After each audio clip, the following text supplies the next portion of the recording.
um prazer muito grande receber vocês. Esse é um tema bastante importante, porque diferente de quem mexe com isso muito, a gente não mexe tanto assim. Lá no hospital a gente não tem ambulatório específico disso, então a gente tem que estar sempre assistindo essas aulas para estar sempre aprendendo, vendo e revendo alguma coisa. Então, Luísa, muito obrigado pela sua presença aí e de poder estar colaborando com esse projeto nosso aqui hoje. Imagina, obrigado a vocês. Fiquei muito feliz com o convite. Dava plantão no hospital de base, eu comentei, né, com o Alcides, desde o segundo semestre. Eu me convidei para dar plantão, então eu me sinto em casa. Atualmente eu sou membro da equipe multidisciplinar de anomalias vasculares do Hospital C. Camargo.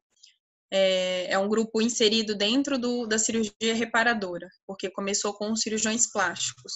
E hoje em dia a gente é um grupo formado por 2 cirurgiões vasculares, uma hematologista pediátrica, uma cirurgiã pediátrica e alguns cirurgiões plásticos e um intervencionista, um neurointervencionista. Eu também sou assistente do Hospital Santa Marcelina, também faço uma formação vascular e ecografia no Hospital Santa Marcelina. Foi onde eu fui formada, né? Fiz minha residência de cirurgia geral e vascular e endovascular. E sou membro da Sociedade Internacional de Anomalias Vasculares, a ISVA. Então, eu coloquei alguns objetivos da aula só para a gente nortear mais ou menos, porque é um tema bem extenso. Então, basicamente, a minha proposta é que vocês entendam que as doenças vasculares compõem um grupo, que doenças que compõem o grupo das malformações vasculares, diferenciar uma formação de tumor, que é bem importante para conduzir o tratamento adequado, aprender os passos iniciais, né, de uma avaliação clínica direcionada para identificar a doença e programar o tratamento, e conhecer as principais modalidades de tratamento para cada doença e para cada paciente. As malformações vasculares compõem um grande grupo de doenças raras, não são doenças comuns, e que quando acomete um paciente, a gente geralmente percebe que esse paciente faz uma migração, né, entre vários serviços. Então, geralmente a gente recebe os pacientes no C. Camargo com uma pilha de exames, né? Essa foto aqui é uma foto real. São pacientes que vêm com vários relatórios ou vários tratamentos prévios. Ainda bem que atualmente a gente percebe que houve uma diminuição dos tratamentos experimentais, então os pacientes às vezes chegam com muitos exames, mas sem tratamento, ou com um tratamento inadequado. Então é importante a gente entender a etiologia, né, o comportamento dessa doença, para evitar que esses pacientes, muito frequentemente crianças, né, sejam submetidos a exames desnecessários e tratamentos que podem até piorar o curso da evolução natural da doença. Então, basicamente, para a gente entender o que são as malformações vasculares, são doenças causadas por mutações aleatórias, geralmente não são mutações herdadas, na época da embriogênese, lá na época da vasculogênese, a partir da 4ª semana de vida embrionária. As malformações, elas têm vários genes já identificados, várias mutações pontuais, e geralmente são mutações aleatórias em mosaico, pós-zigóticas e somáticas, né, não são em cromossomos sexuais, e que vão determinar uma variabilidade clínica muito diferente, apesar dentro da mesma doença, né? E os tumores vasculares são tumores, como o próprio nome diz, então são células que vão proliferar além do crescimento normal. Elas pode ser um tumor benigno, então são células que vão respeitar a estrutura básica, a membrana basal, elas não vão invadir, né, e migrar para outros órgãos, ou até tumores malignos também vasculares, que podem eventualmente dar metástase, ter o mesmo comportamento dos tumores. Então, essa foto é um exemplo do tumor vascular mais frequente na infância, que é o hemangioma infantil. Ele geralmente tem essa história de um acometimento mais no comecinho, nas primeiras semanas de vida. Geralmente a criança não nasce com a lesão. E ele é o principal representante do grupo de tumores vasculares. Aqui, outros representantes do mesmo grupo teriam um hemangioma congênito, ou seja, a criança já nasce. Seria um hemangioma, né, um tumor que proliferou durante a vida intrauterina, e a criança já vai nascer com ele no tamanhozinho mais ou menos igual ao que ele vai evoluir. e um hemangioendotelioma caposiforme, que é um tumor também, benigno, mas que ele tem um comportamento um pouco mais agressivo, podendo cursar com a síndrome de Casabas-Merri, que é aquele consumo grande de plaqueta, hemoglobina e uma coagulação intravascular disseminada. Essas entidades fazem parte do grupo de tumores vasculares. E a gente acaba, eventualmente, recebendo outros tumores, não são tumores vasculares, mas que podem mimetizar um quadro clínico, né? Então, por exemplo, esse caso que eu já recebi no ambulatório, um endometrioma, né, uma paciente em idade fértil com essa deformidade do umbigo e sangramento associada ao ciclo menstrual, e essa outra paciente jovem com uma lesão supraclavicular, abaulada, encaminhada como hemangioma e que era, na verdade, um carcinoma, uma metástase de carcinoma de mama. Então, os tumores, eles são um grupo diferente das malformações vasculares. Por que a gente precisa entender isso logo no começo da aula? Porque são caminhos totalmente diferentes.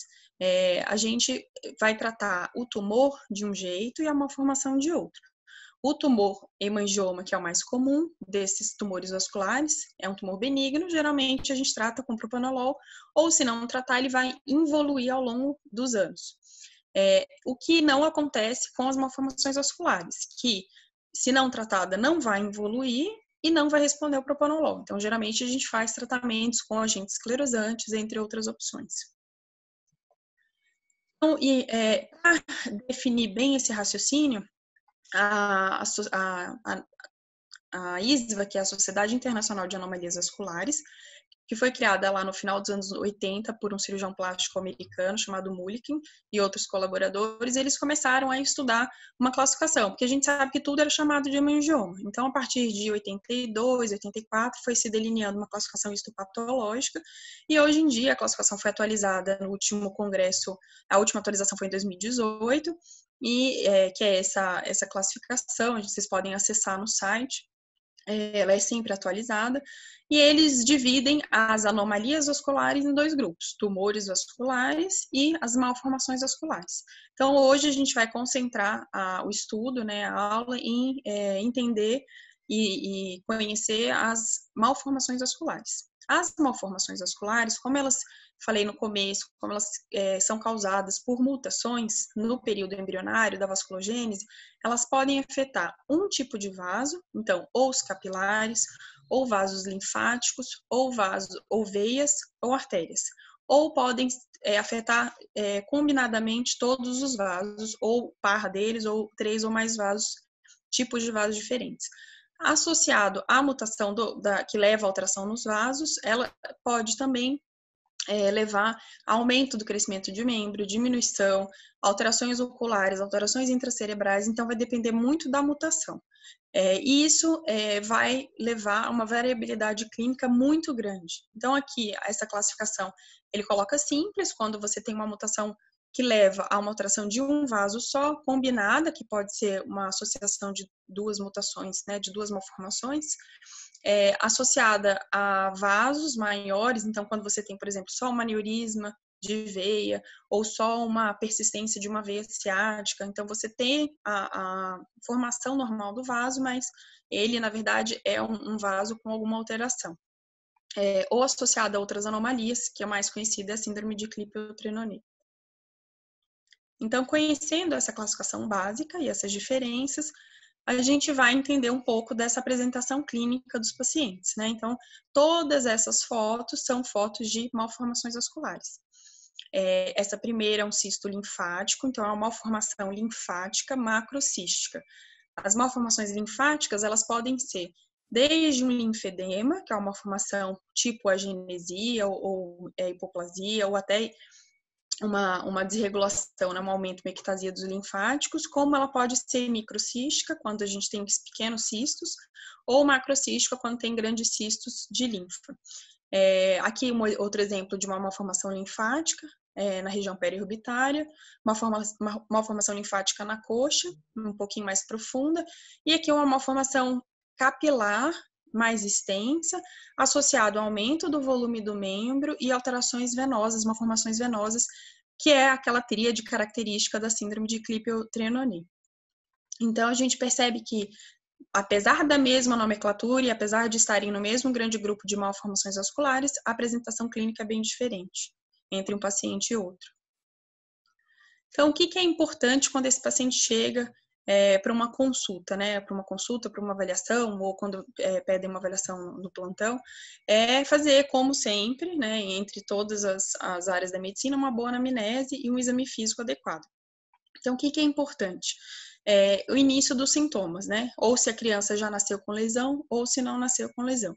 Isso vai diferenciar, porque geralmente as crianças que nascem com lesões, elas são portadoras de malformação vascular e não de tumores. Os fatores desencadeantes. Então, quando a criança não nasce, a gente sabe que a malformação ela é congênita. Então, a mutação existiu e isso leva a alguma alteração. Mas, às vezes, ela fica quiescente. Então, é bem frequente que depois de algum tipo de trauma, ou depois da puberdade, do estímulo hormonal, ou até mesmo da gestação, alguns pacientes começam a apresentar sintomas que eles não tinham antes. Então, a gente percebe muito isso com uma malformação venosa intramuscular, ou até às vezes uma malformação linfática um pouco mais profunda, depois de uma infecção. A gente percebe que alguns fatores desencadeantes podem levar ao aparecimento de uma lesão. Não que ela não estivesse lá, ela já estava, mas esse fator desencadeante aumentou o crescimento. Como é uma lesão congênita e não é um tumor, a lesão, né, uma formação, vai crescer junto com o crescimento da pessoa. Ela não vai ter um crescimento muito acelerado, que é uma característica de tumor. Mas a gente sabe que em algumas fases, como a puberdade, gestação, ou no próprio estirão, né, da puberdade, ela pode crescer numa velocidade um pouco maior. Então, o que é importante a gente perguntar para o paciente? Dor. Então, lesões que causam dor geralmente estão associadas a fístulas arteriovenosas ou malformações arteriovenosas. Ou então, associadas à infecção. Lesões linfáticas com infecção podem dar dor. Ou até mesmo lesões venosas mais extensas com formação de microtrombos também podem cursar com dor. Aumento do volume, dependendo da posição. Então, lesões venosas geralmente aumentam de volume quando o paciente está com o membro pendente, se as lesões fazem alguma limitação de movimento, endurecimentos localizados e cíclicos, né, com crises de dor, isso é bem frequente de uma formação venosa, e fatores de pior e de melhor. Então, se é uma fístula arteriovenosa, uma malformação arteriovenosa, geralmente o paciente não tem muitos fatores de melhor, e piora com atividade física, com todos os fatores que desencadeiam o aumento do fluxo. Antecedentes familiares é importante, mas não é necessário, porque a gente sabe que poucas malformações têm componente familiar, algumas têm descritas mesmo, mas não é necessário que tenha casos na família. Tratamentos prévios, alguns tratamentos pioram muito o comportamento da malformação, apesar de não ser tumor. Algumas cirurgias como ligadura escalonada de ramos nutridores da lesão em casos de MAVE, que era feita antigamente com muita frequência, podem recrutar outros ramos e piorar muito a situação da malformação. E queixas sistêmicas, algumas síndromes podem levar a malformações visíveis externas, como uma síndrome que chama Blue Rubber Bleb Nevus. Ela tem uma malformação no subcutâneo associada a uma malformação gastrointestinal, e o paciente pode ter sangramento, anemia por conta disso. No exame físico, a gente vê aqui o exemplo de uma menininha, a gente pede para ela caminhar, ela vai ter uma limitação da marcha, secundário a uma lesão intramuscular, uma malformação venosa intramuscular com algumas fístulas. Então, é bem importante avaliar a simetria, o tamanho, coloração de pele, o enchimento da lesão, se tem um enchimento mais rápido ou mais lento, extensão das lesões. Se a palpação a gente percebe alguma área endurecida ou presença de grãozinhos, né, que são trombos, os flebólitos são trombos calcificados. Temperatura, as lesões de temperatura maior geralmente têm componente fistular envolvido, e varicosidades ou veias ectasiadas nas regiões também. Então, aqui é um exemplo de uma malformação venosa bem extensa com um componente fistular, que a gente não chama de MAVE, a gente subdivide, porque não é um componente não tem unidos, não tem um fluxo muito alto, mas a gente já percebe que é uma lesão mais armada, né? Ela é mais túrgida do que uma malformação venosa simples, e a gente faz digitopressão, ela enche mais rápido. Então, isso é um sinal que pode haver, além da malformação venosa, algumas fístulas associadas.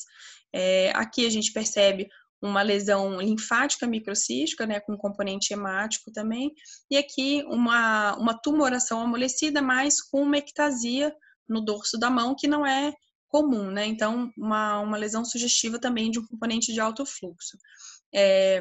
Sempre importante descrever bem o local da lesão, a extensão, coloração da pele subjacente, a presença das áreas de endurecimento e essas manobras, né? Uma coisa que a gente faz também é elevar o membro. Se existe um esvaziamento rápido, provavelmente é uma lesão mais venosa. Se não existe e a consistência é mais fibroelástica, a gente pensa mais em linfático ou MAV, uma formação arteriovenosa. De exames complementares, depois da avaliação clínica, então, são os exames gerais. Nas malformações venosas, a gente sempre pede também um perfil de coagulograma um pouco mais completo, né? Hemograma, ATP, TTPA, fibrinogênio e dímero, porque esses pacientes, eles não vão ter uma coagulação intravascular disseminada, mas, eventualmente, eles podem ter uma coagulação vascular localizada, que aumente o dímero e cause dor.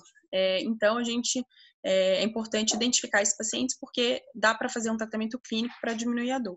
Radiografia simples do membro para avaliar extensão, então os pacientes que têm um membro maior a gente pede uma escanometria, e também para avaliar lesões intraósseas, né? As MAVs muito próximas ao osso, elas podem causar uma reação periosteal, e algumas outras lesões, tipo síndrome de Maffucci, podem evoluir com que tem MAVs e empondromas, né, elas podem evoluir com tumores ósseos. Então, é importante solicitar.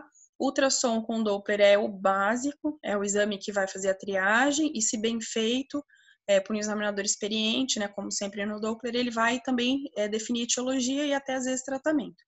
Ressonância magnética é um exame bem importante também quando disponível, porque ele vai definir também a etiologia da lesão, apesar de perder um pouco em relação ao Doppler, porque a gente não consegue ver a movimentação, né, o tipo de fluxo, apesar de que os protocolos novos de ressonância a gente tem conseguido também avaliar esse enchimento precoce, esses sinais, né, diretos e indiretos do tipo de fluxo envolvido.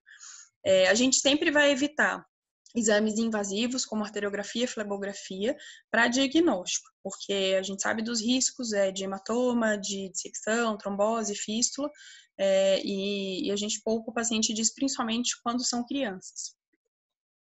Então, aqui é um exemplo, né? Isso é uma radiografia bem cheia de flebólitos, né? Então, trombos calcificados, nem sempre a gente consegue ver isso, mas eventualmente a gente consegue ver pequenos trombos, pequenas áreas de calcificação. É importante diferenciar a coagulação vascular localizada daquelas outras que eu falei nos tumores vasculares, que é a síndrome de Casabas-Merry, não é isso, é uma coagulação mais localizada. Claro que esses pacientes podem evoluir com mais frequência para fenômenos tromboembólicos, principalmente embolia pulmonar. Então, é sempre bom a gente fazer essa avaliação do perfil de coagulação antes de tratar, até de fazer tratamentos intervencionistas para controlar a dor e diminuir a chance dos fenômenos tromboembólicos. Então, geralmente, o que eles vão apresentar? Hemograma normal, coagulograma TP às vezes pode estar um pouquinho alterado, tempo de protrombina, e às vezes tem um alargamento também do TTPA, do RTTPA. O dímero D é frequente que os pacientes tenham um dímero aumentado. O raciocínio do dímero aí é bem diferente para TVP.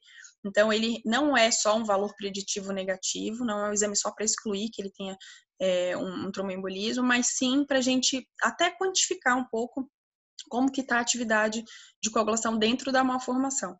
Então, os pacientes sintomáticos, que tenham dor, que tenha ao exame físico lesões muito extensas, com pontos de calcificação pelo exame, ou então pontos de endurecimento, eles se beneficiam de fazer uma anticoagulação prévia ao tratamento e até para melhorar a dor também. Então, geralmente lá no Camargo a gente coloca um corte de 2.000, 1.500 a 2.000, com valor de referência de 500, para começar um tratamento profilático com enoxaparina para melhorar a dor e diminuir o risco de fenômenos tromboembólicos. Fibrinogênio às vezes cai um pouquinho, mas é bem raro que ele tenha um consumo de fibrinogênio a ponto de cair assim abaixo do 150, né? Então, a avaliação por imagem, a gente começa sempre com ultrassom Doppler. Aqui é uma paciente com uma malformação venosa bem extensa. A gente vê, né, uma tumoração amolecida, uma coloração mais esverdeada em alguns pontos, arroxeada, com veias ectasiadas na região do dorso da mão. E no exame no modo B, a gente sempre começa avaliando o espessamento de pele, presença de micro ou macrocistos. Aqui a gente percebe um lago venoso, né, uma região de ectasia venosa muito grande, conteúdo anecogênico, às vezes dá para perceber alguns flebólicos ou trombos. Aqui o enchimento, né, o modo colorido, então é um fluxo bem lento, a gente deixa o PRF bem baixo, né, e às vezes tem que até fazer um movimento com o transdutor mesmo para ter esse enchimento. Então, várias vezes a gente recebe laudo que não tem fluxo, mas tem que ter essa técnica mesmo de bastante paciência, compressão distal para encher mesmo a malformação. E aqui também, um fluxo bem lento, né, um fluxo mais a compressão distal.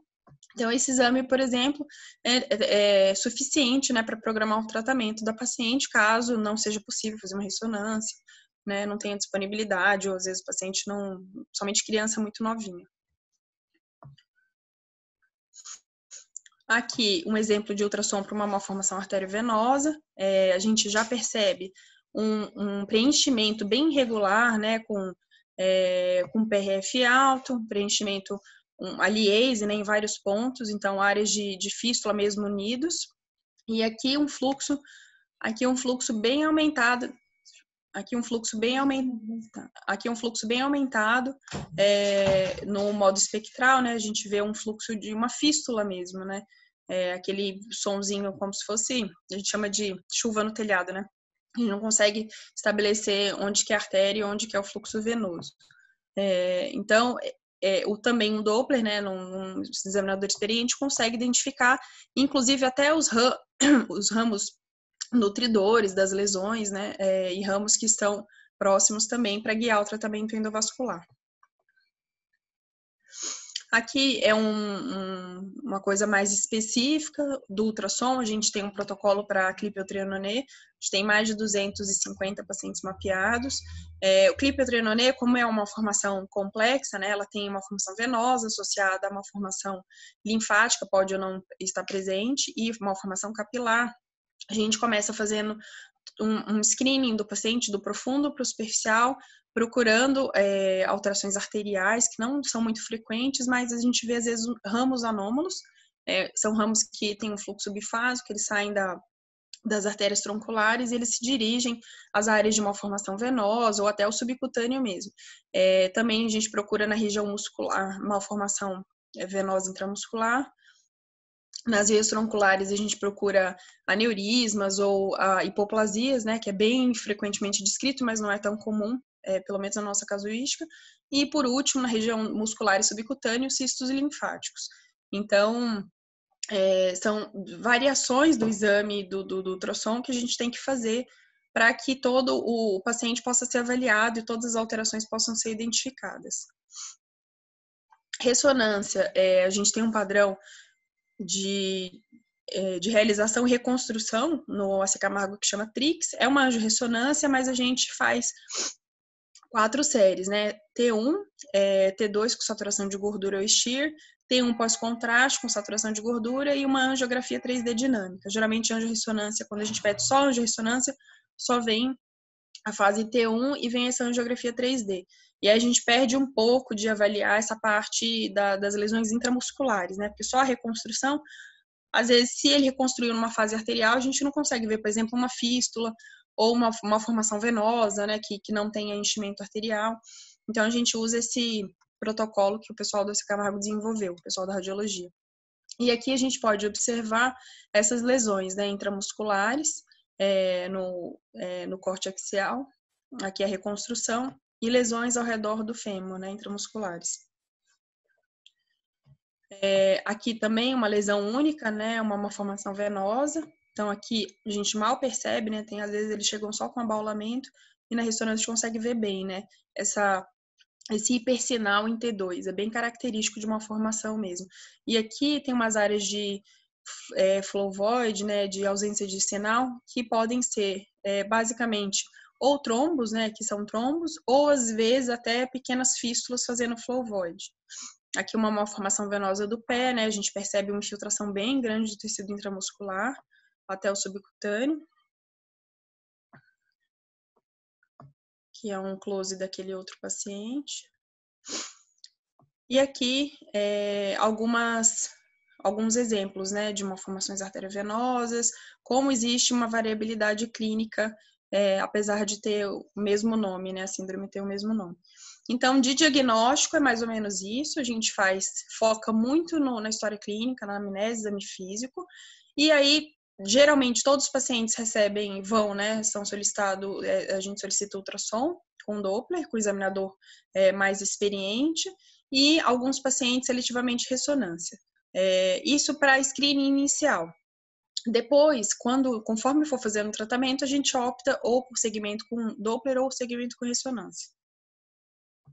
A ressonância, ela não é muito boa para mostrar evolução de pós-tratamento. Então, geralmente, quando a gente opta por pedir, a gente espera pelo menos 6 meses após o tratamento, porque toda a área de embolização, ou às vezes até uma lipossubstituição, uma substituição muscular por gordura ao redor das lesões, ela pode ficar com aquele hipersinal em T2 e confundir, né? Não ser mais lesão, mas a descreverem como lesão.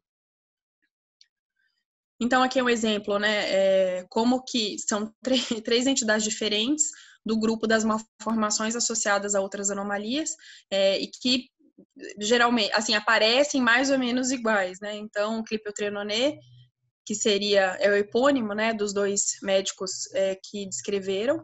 Eles descreveram como mancha vinho do porto, aumento do membro e varicosidades, né? Hoje a gente sabe que é uma mancha capilar cutânea, que pode ser discreta, fininha, vermelha, ou pode ser até, desculpa, bem arroxeada, com volume, como esse caso aqui. Parkes-Weber é uma síndrome de Klippel, é parecida, né, com a síndrome de Klippel, mas existem fístulas arteriovenosas grandes.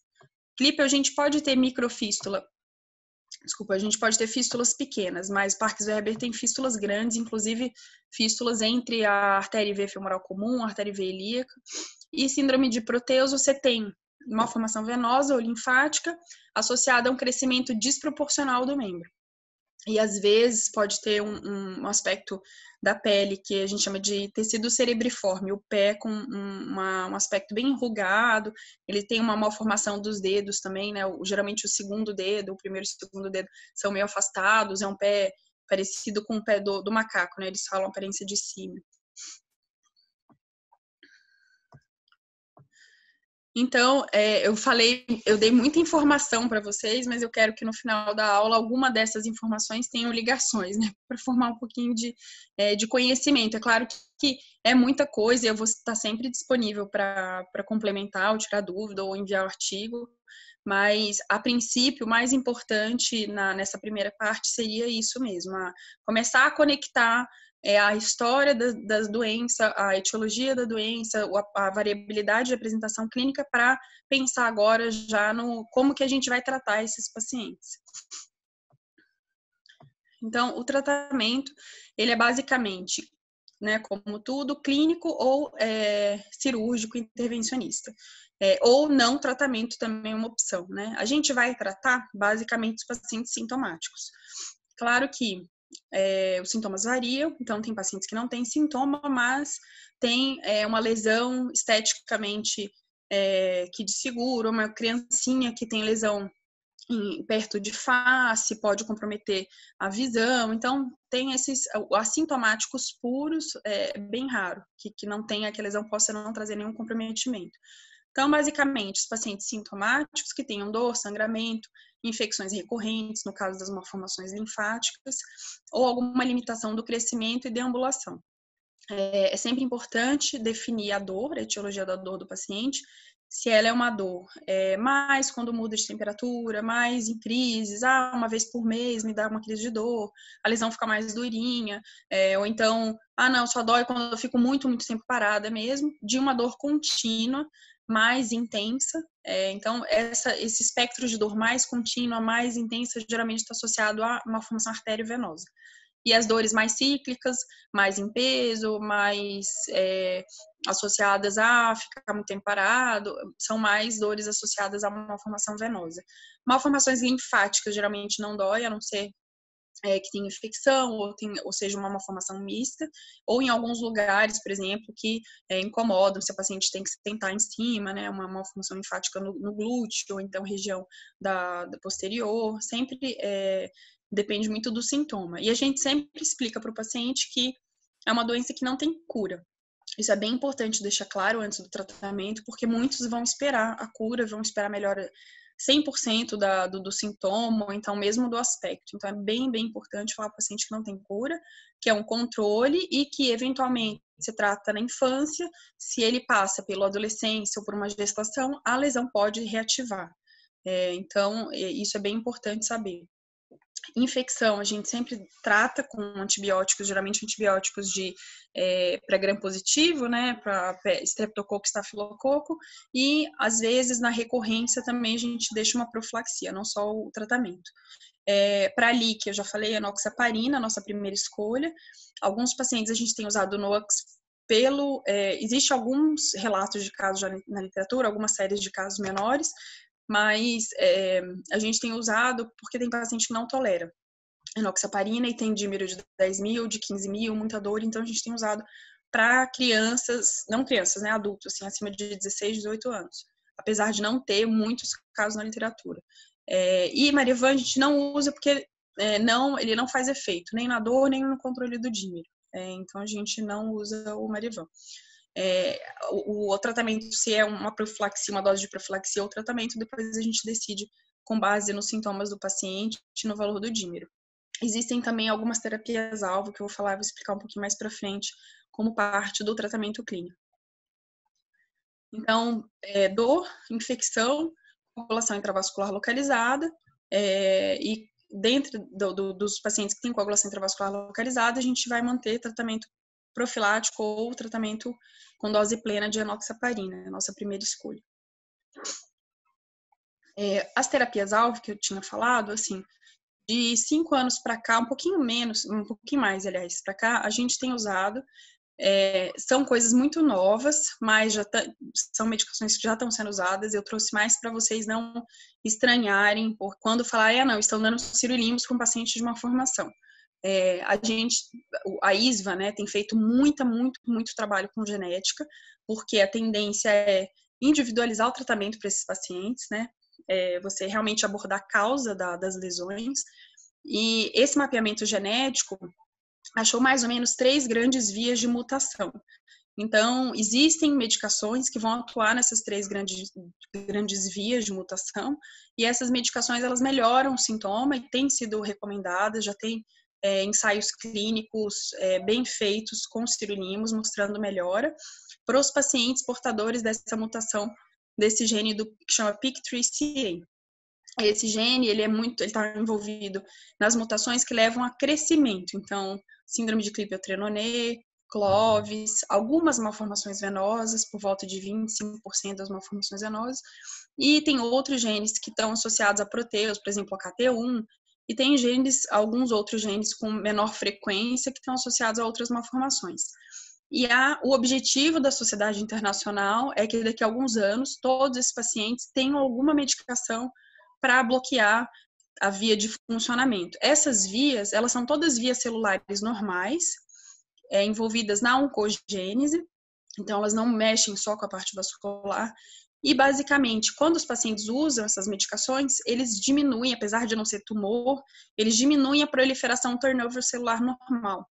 E eles mexem com toda a sinalização entre essas células de malformação, melhoram muito os sintomas. Então, o sirolimus, a gente tem usado bastante no C. Camargo para pacientes que têm falência de tratamento ou para pacientes, por exemplo, com Klippel, que tenham muitas lesões ao mesmo tempo, que a gente não consegue tratar tudo. Então, tem uma formação linfática, venosa, aí tem a alteração de coagulação, precisa ficar usando a enoxaparina contínua. Então, alguns pacientes a gente tem usado com uma resposta boa. Claro que é um imunossupressor, a gente precisa ter todo cuidado, o paciente usa antibiótico profilaxia, mas tem sido uma via de tratamento, principalmente para casos mais graves e complexos. E tem aqui as outras medicações, né? Esse Trametinib foi muito falado no último congresso, que foi agora em maio, foi até online, para pacientes que têm essa outra via de mutação, por exemplo, paciente com Parkes-Weber, né? É uma medicação que é usada atualmente para melanoma metastático. Já tem protocolos, então a gente espera começar a usar também para tentar dar alguma melhora, né, com o tratamento clínico para esses pacientes. O tratamento intervencionista, então, a gente divide basicamente as lesões em 2 grandes grupos.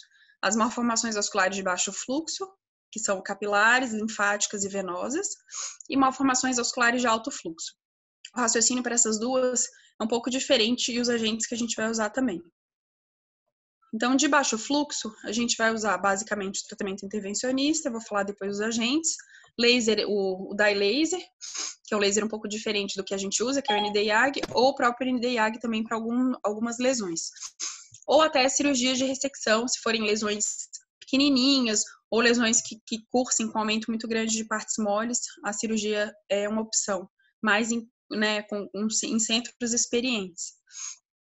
Então, quando a gente tem malformações e o tratamento intervencionista é indicado, a gente tem alguns agentes simbolizantes. O objetivo do tratamento é injetar um líquido, um agente que seja seguro para o paciente e que cause ali uma reação inflamatória, uma esclerose da própria malformação, com mínimo de escape, né, com mínimo de lesão para estruturas vizinhas. Antigamente se usava muito álcool absoluto, a gente usa ainda em alguns casos, mas vários trabalhos mostraram que dos agentes esclerosantes ele é o que mais tem lesões, né? Risco de lesão de pele, de nervo, então a gente tenta usar o mínimo possível e apenas para lesões mais extensas e profundas. Ele também tem risco de complicações sistêmicas, né? Alterações pulmonares, hipertensão pulmonar, choque. Então a gente tem usado muito pouco. Polidocanol a gente usa frequentemente, na literatura está descrito de 0,5% a 3%, a gente usa sempre 3% no Camargo. Bleomicina é o quimioterápico, a gente tem usado bastante também nos últimos 5 anos, e usa na dose de meia unidade por quilo, é uma dose bem menor do que o de tratamento mesmo, ele é usado geralmente para linfoma, alguns tipos de linfoma, e doxiciclina é usado nos Estados Unidos para alguns tipos de malformação linfática. A gente não tem a doxiciclina parenteral aqui no Brasil, por isso que a gente não usa. Mas para malformações linfáticas cavitárias, cistos abdominais, tem bastante relato, né, bastante série de caso americano publicado, e chinês também. Então, antes de programar o tratamento intervencionista, é importante conhecer bem a lesão e discutir com o paciente, que eu falei para vocês, que não tem cura. Múltiplas lesões podem ser necessárias e é importante conhecer as estratégias, o material que você vai usar, como que você vai fazer para minimizar as complicações. O polidocanol, como eu já tinha citado, ele vai causar basicamente uma lesão endotelial e fibrose, como a gente usa para escleroterapia de safena ou vasinhos. Ele é uma mistura de etanol com polietodoxicam, 95%. Não existe dose máxima descrita na literatura para malformação, mas a gente opta por usar até 10 ml por sessão. É difícil a gente usar isso tudo, geralmente a gente usa até 6 ml. A gente mistura em ar ambiente, a técnica de Tessari, 1:2 para malformação. As complicações descritas são anafilaxia, a gente pessoalmente nunca teve nenhuma no grupo, mas né, existe descrição, a gente sempre faz em ambiente hospitalar. E também lesões de pele, né, caso haja um extravasamento e hiperpigmentação. Aqui é um exemplo, né, depois uma malformação venosa, então a gente vê aqui uma lesão anecogênica, depois da punção, a gente faz punção sempre guiada por ultrassom, a gente vai ver a espuma se espalhando na lesão. Então, conteúdo hiperecogênico, né, faz uma sombrinha acústica, e esse espalhamento, que a gente percebe até a espuma saindo aqui um pouquinho, é bem típico do comportamento da espuma para uma formação venosa. O álcool absoluto, como eu mencionei, a gente não usa tanto, mas é descrito na literatura. É indicado para uma formação venosa, alguns grupos fazem uma formação linfática, a gente não faz. Dose máxima até 0,5 ml, na literatura fala até 1 ml por quilo, a gente nunca usou. E complicações, né, descritas várias, evitar sempre usar em lesões superficiais, muito próximas à pele, em periferia, né, região de rosto, pelo alto risco de ulceração. Então, aqui uma injeção também de álcool absoluto, o vídeo até antiguinho, porque faz tempo que a gente não faz. Ele provoca uma hemólise, né, da hemácia e uma ação esclerosante imediata, né. Aqui, trabalhos publicados pelo grupo, a gente percebe, né, a utilização de álcool em lesões mais profundas, intramusculares, Aqui também, na época que não tinha o polidocanol, né, um pouco antigo, na época que só tinha o álcool como agente esclerosante. Hoje em dia a gente não faz mais lábio e nem região de face, né, mas são exemplos eram feitos. Bleomicina, como eu falei, é uma composição de substâncias de antibióticos, glicopeptídeos, mas que é usado como quimioterápico. Ele é indicado, ele tem uma ação esclerosante e tem uma ação antimitótica também. Então, ele vai causar esclerose e também vai agir nas células durante um tempo, diminuindo a proliferação celular. A gente usa uma dose de meia unidade por quilo, por sessão, geralmente dá um intervalo de 60 dias entre as sessões, no máximo 15 unidades, que é o conteúdo de uma ampola por sessão, e é um agente que tem resultados muito bons, principalmente quando misturado ao polidocanol. Alguns trabalhos agora do ISO mostraram que a solução de bleomicina polidocanol fica mais estável, ela fica mais tempo dentro da malformação. Mas ela pode ter algumas complicações descritas na quimioterapia.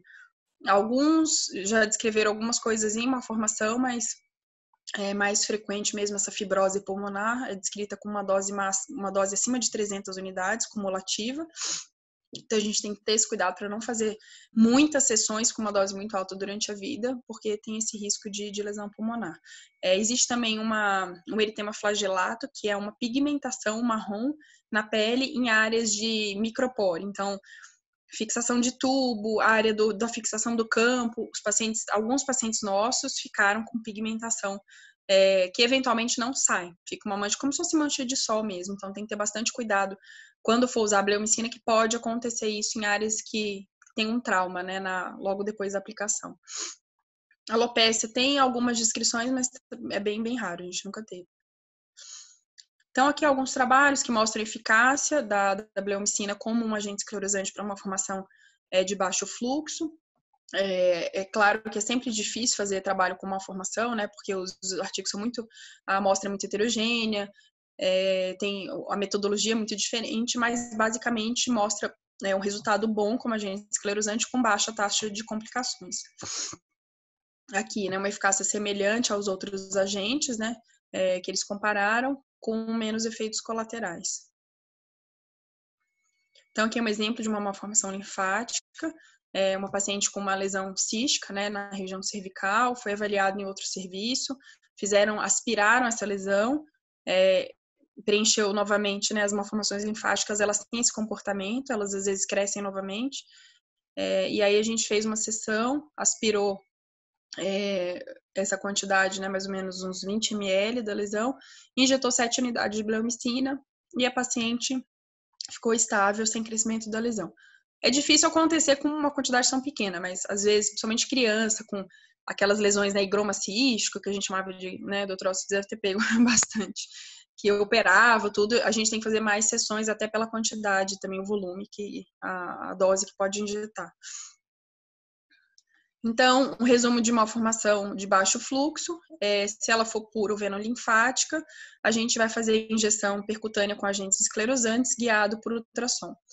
Se for face, ou então um padrão que a gente chama de rede venosa profunda anômala, aquelas que eu mostrei dentro do músculo, mas que não é um laguinho, é como se fosse varizes, sabe? E elas estão ligadas a veias tronculares, a gente vê um enchimento rápido, né, quando vai puncionar, às vezes a gente punciona já sabendo dessa natureza, a gente punciona guiado por escopia e faz uma injeção de contraste antes.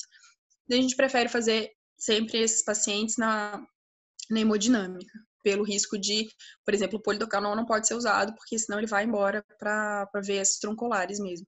Então a gente sempre faz face esse padrão de rede venosa profunda anômala, ou então malformações mais complexas, sempre na escopia, guiado por escopia, e se for uma malformação venosa com uma drenagem muito rápida, a gente usa adesivo tissular, aí precisa usar glubran para diminuir um pouquinho a drenagem, para permitir que o agente esclerosante fique dentro da malformação.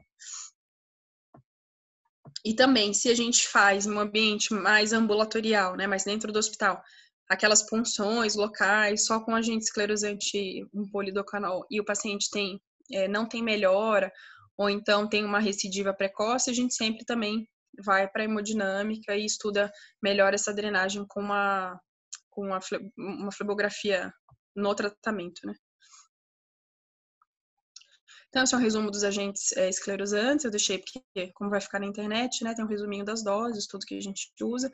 Lembrando que STS e doxiciclina é americano, né? A gente não tem no Brasil. Alguma pergunta até agora? Então, já passar para a segundo grande grupo, que seria as malformações vasculares de alto fluxo. Que aí é um comportamento, né, pelo próprio nome, seriam MAVs mesmo, malformações arteriovenosas, ou malformações venosas com várias fístulas associadas. Mas o que eu vou falar aqui, focar mais, é MAV mesmo. Então, a gente percebe aqui, né, uma lesão extensa no paciente que já foi submetido a múltiplos tratamentos. Essa lesão é pulsante, né, já fez biópsia, e uma lesão de face, né, num menino jovem também. Você vê que é uma lesão que pode ser uma malformação linfática, mas ele tem características, né, é uma lesão mais avermelhada, quente. Então, no exame físico, a gente já consegue suspeitar, né, que tem esse componente arterial associado. As MAVs, elas necessitam do dobro de cuidado, porque além de você ter a malformação, você pode, caso o tratamento seja feito de maneira inadequada, causar lesões graves, né, por isquemia da região ao redor. E também, se o tratamento for inadequado, a MAV, ela é muito mais agressiva, porque ela recruta outros vasos. Então, quando acontecia aquele tipo de ligamento das artérias nutridoras, né, um tempo atrás, os pacientes, eles duplicavam a lesão. Então, a MAV tem que ter um manejo muito mais cuidadoso. Sempre também fazendo por sessões, sempre explicando para o paciente que não vai ter cura, é só controle. E, basicamente, a gente faz, depois do estudo, a gente faz uma arteriografia, e o objetivo do tratamento é ocluir as regiões de fístula ou ocluir unidos com agentes preenchedores, então agentes líquidos, ou adesivos tissulares ou copolímeros, e às vezes a gente associa a bleomicina também pela ação dela na mitose da célula. Então, a gente tem usado. Alguns serviços fora usam álcool para MAV também, tem alguns americanos, chineses que usam, a gente não usa. Mas tem descrição são vários centros que usam álcool também para MAV. Associado ao tratamento embolizante, né, de embolização, a gente pode também fazer cirurgia de ressecção, principalmente quando as lesões são muito volumosas. E aí, o objetivo principal é ocluir aquela lesão, né, a MAV, ou então até associar a esses agentes que vão ocupar, associar a bleomicina, ou então quem usa álcool, né, para fazer uma lesão uma lesão de esclerose mesmo, do arcabouço da MAV, do Nidus, e depois fazer uma ressecção cirúrgica, né, quando possível. Ou, às vezes, MAVs pequenas, bem localizadas, em regiões de lábio, ou órbita, né, ou região palpebral, os cirurgiões plásticos conseguem fazer ressecção primária sem a gente precisar fazer a embolização. Então, aqui 2 exemplos. Esse menino tinha uma MAV de fronte, sofria muito, né? Ele era professor de história, tinha um volume muito grande e pulsava, já tinha sido submetido a uma biópsia também. Qual que foi a estratégia, né? Depois de todos os estudos diagnósticos, foi realizada uma punção direta, preenchimento com adesivo tissular. Depois que a lesão foi toda preenchida, é importante a região de face sempre ter um neurointervencionista junto, porque essas lesões, elas podem ter nutrição de ramos da artéria oftálmica, artéria da retina, então é bem importante alguém que conheça bem a anatomia da região. E aí, depois de toda preenchida, né, foi feita em 2 sessões, o cirurgião plástico entrou e fez a ressecção do que virou um tumor, né, virou uma lesão preenchida de cola. Então, com uma melhora significativa do volume, e nesse caso, foi uma cirurgia resolutiva, mas a gente sempre avisa o paciente que se tiver trauma, infecção, alguma coisa, pode ser que outra região que a MAV está ali quietinha volte a crescer. Aqui um outro caso bem parecido, né, até quase que no mesmo local. Esse senhor, ele tinha sido tratado há 20 anos atrás, no mesmo serviço, ele é do Santa Marcelina, com ligadura de ramos da artéria temporal. E aí, o que aconteceu?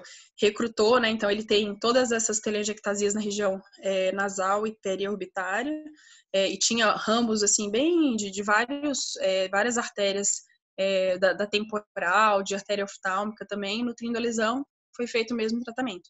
Punção direta, claro que com catéter controlando, fazendo controle, né, pela femoral, pelos ramos da carótida externa, foi preenchido com cola e na mesma internação, alguns dias depois, o cirurgião plástico entrou para fazer ressecção com o mínimo de sangramento, né? Mas não todos os casos são passíveis desse tratamento combinado. Então, depois de todas essas informações, é importante sempre tentar fazer uma divisão lógica, né, e didática da abordagem, tanto do diagnóstico quanto da programação do tratamento, para a gente conseguir oferecer um tratamento adequado para o paciente.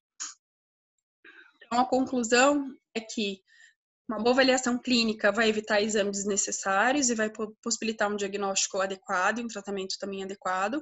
O Doppler é fundamental para avaliação inicial e, às vezes, até para a programação do procedimento e segmento também. A ressonância, quando bem feita, ela permite a avaliação da extensão da lesão, dos componentes envolvidos, né, da profundidade da lesão, e também em alguns centros do próprio padrão de fluxo.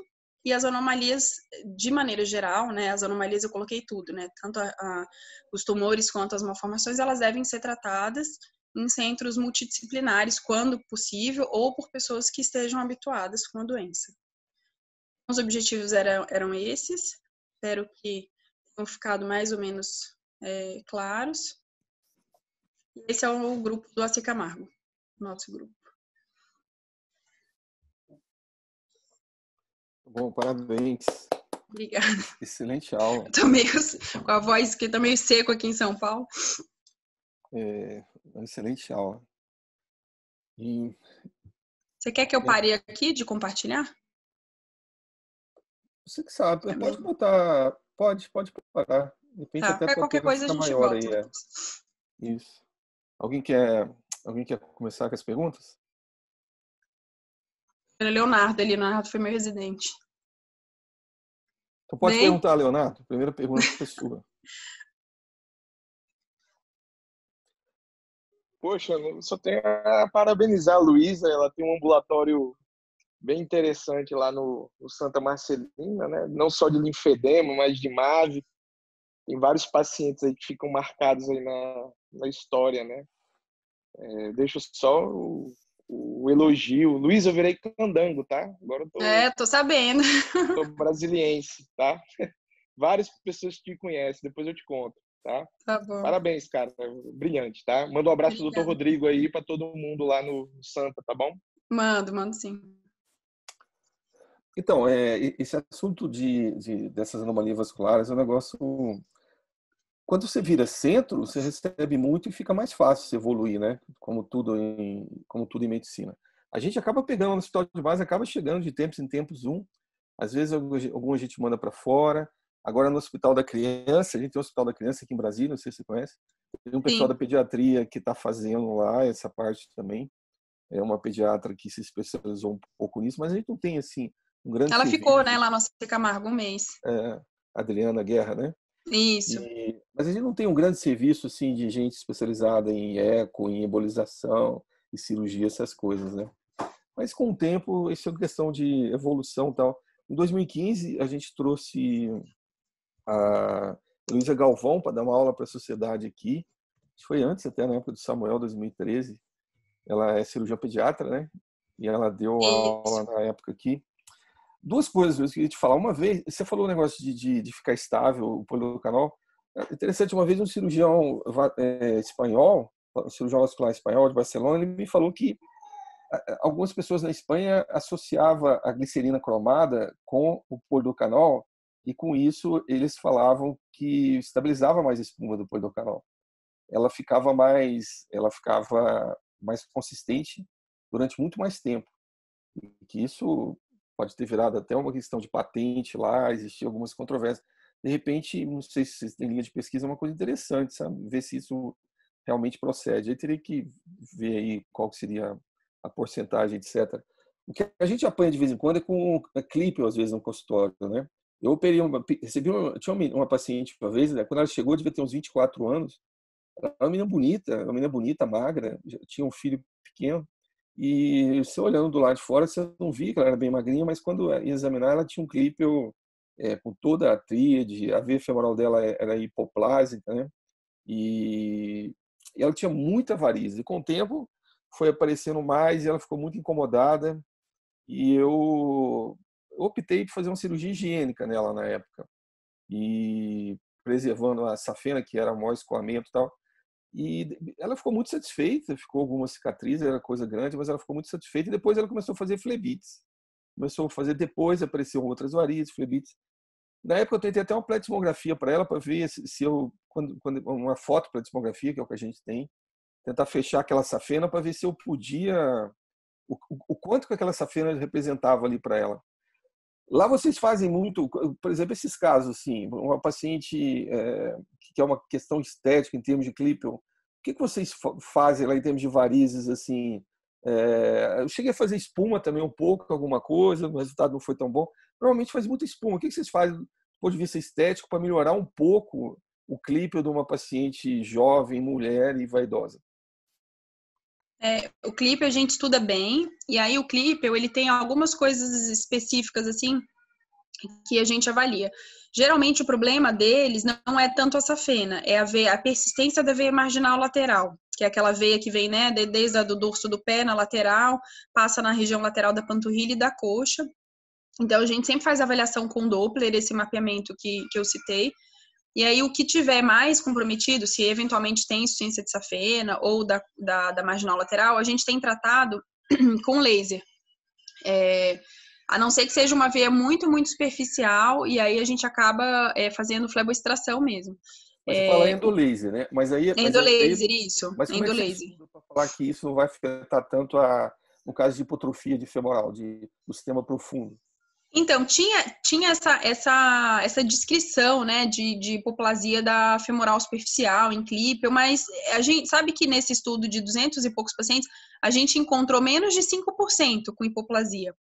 E mesmo quando tem hipoplasia, o pessoal do Children's Hospital de Boston, que é o grupo, né, do Muli, que é o grupo que criou a ISVA, eles fazem. Acho que dá para fazer, né? Dá para fazer, sem um comprometimento hemodinâmico grande. O medo é eu mexer nessa safena, me tirar a safena e tal, e criar sei lá, um edema muito grande, um compartimento, uma coisa nela, né? Sim, mas é bem, bem frequente a hipoplasia da femoral. Menos do que a gente achava, como era, porque era clássico, né? Todo mundo falava isso, do Klippel, que tinha muitas varizes, mas tinha. Então é sempre bom fazer um estudo com um Doppler mesmo, a gente faz esse mapeamento, mas mesmo quando tem hipoplasia, se tem um refluxo e uma dilatação grande do sistema venoso superficial. Pode fazer, né? E aí, pode fazer. A gente faz bastante. Porque essa tinha uma hipoplasia bem evidente. Sabe? Foi a única que eu vi, aliás, né? Eu não vi muitos. Mas eu fiquei com medo, mas interessante. A gente tem alguns casos, eu ia até colocar, mas eu achei que a aula fosse ficar muito extensa, mas depois, se você quiser, eu posso te mandar alguns casos que a gente tratou, e sempre tentando fazer o mínimo de incisão possível, porque vários têm linfedema associado, né, ou tem disfunção linfática, e na mancha capilar dá para fazer o laser, né, a gente faz o dye laser, se é uma mancha muito planinha, ou até o NDAG associado à espuma também dá para fazer. E vários a gente faz espuma também. Na própria cirurgia, a gente faz espuma associada ao laser, porque eles têm umas veias muito dilatadas, sabe? Marginal, às vezes, de 15 milímetros. Então, a gente sabe que o endolaser é um pouco limitado, dependendo, né? Por mais que você mude lá o lead, tudo, a gente associa espuma também. Essa moça, ela chegou a fazer trombose de veia plantar. Em veias dilatadas lá, sabe? Num outro momento. Ela voltou depois, tal, trombose de veia plantar, fazer tratamento com enoxaparina, por conta da dor, etc. Mas é triste esses casos, assim, né? E ainda mais a gente que não tem tantos assim, né? Pra poder ter experiência, né? Mas acontece, viu, Alcides? Eles têm mesmo, eles são. E tem uma prevalência dos pacientes de malformação que tem mais trombofilia também. Tem alguns artigos mostrando isso. Então, quando eles têm lesões recorrentes, né, trombose recorrente, tromboflebite, a gente sempre pesquisa também. Não que vá mudar muito o tratamento, né, porque se tem TEV recorrente, a gente tem que anticoagular, mas a gente sempre dá uma pesquisada. Deixa eu ver se eu consigo te mostrar uma coisa aqui. Eu vou compartilhar minha tela aqui. Você está vendo minha tela? Você está vendo a tela aqui, não? Peraí, ficou... Vendo, sim. Isso aqui foi um caso que um aluno que estava fazendo, eu acho que ele estava fazendo internato rural ou alguma coisa assim, me mandou. E eu vi um outro caso também. Eu botei no fórum na época, eu vi outro caso também, que era isso aqui, ó. E eu já vi 2 vezes isso, sabe? E na realidade é um negócio muito estranho, né? E eu já mostrei para um monte de gente. Parece que alguma lesão, talvez não é nem uma malformação, a pessoa não soube me dar seguimento nisso aqui. Parece que é uma lesão eritematosa, pode ser até uma picada, alguma coisa que por conta de fluxo arterial de uma criança ficou pulsando ali. Você tem noção do que pode ser isso aqui? Nossa, eu nunca vi. Então, olha que eu mandei isso aqui. Eu tenho um amigo que está fora, tal. Ele mandou para o serviço de malformação, de anomalia vascular lá na Carolina do Norte lá, e ele mostrou lá. O cara também, eu acho que até uma coisa mais simples do que parece, sabe? Eu já vi isso 2 vezes. Já vi, assim, eu nunca vi, né? Isso aqui me mandaram para pegar a opinião. Mas eu já vi 2 casos desses. Mas a Alguém criança aqui nasceu presente? com essa lesão? Não, apareceu. Apareceu depois de Assim. trauma. Não, apareceu do nada. É muito raro, porque uma formação capilar já nasce, né? Tem MAVs associadas a uma formação capilar, mas geralmente já nasce com essa lesão. Então, talvez seja uma alteração inflamatória mesmo, né? Mas essa coisa pulsátil que assusta um pouco a gente, né? É impressionante, né? Você vê parece umas telangiectasias aqui, e parece que a artéria deve estar perto aqui, deve refletir aqui. Não deve ser uma coisa benigna, né? Eu tô aproveitando aqui a oportunidade para... Mas é interessante mesmo. Eu vou dar uma pesquisada, viu? Mas nunca vi. Eu te mando isso aqui. Me manda.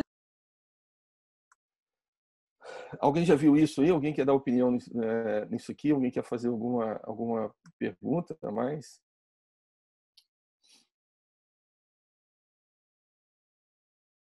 Alguém tem algum caso?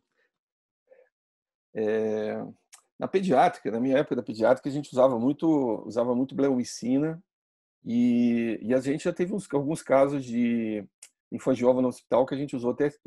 Teve um que foi tão grave, o último, que a gente usou sirolimus, né? Sirolimus, né? E ele respondeu bem, sabe? E de vez em quando aparece. Agora, porque tem UTI neonatal lá que a gente acaba tendo que... UTI pediátrico, na realidade, a gente acaba tendo que tratar.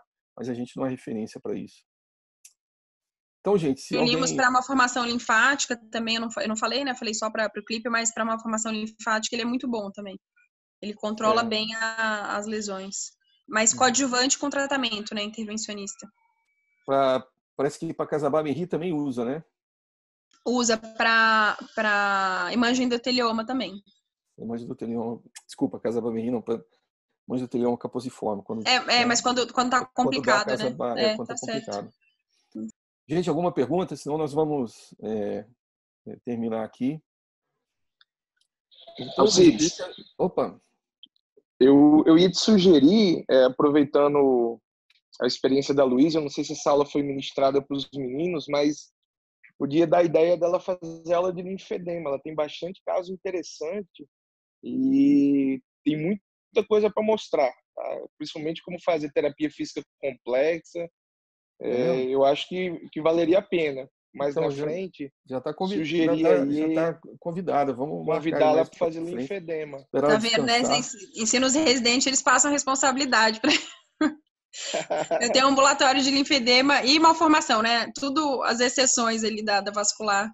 Então, é a mesma situação. São casos que aparecem de vez em quando para a gente não conduz bem porque a gente não é um centro de referência, mas pelo menos a gente tem que tentar fazer sempre alguma coisa da melhor maneira. E o mais importante é até saber dar o diagnóstico correto, saber identificar, né? Saber mandar e quando mandar e etc.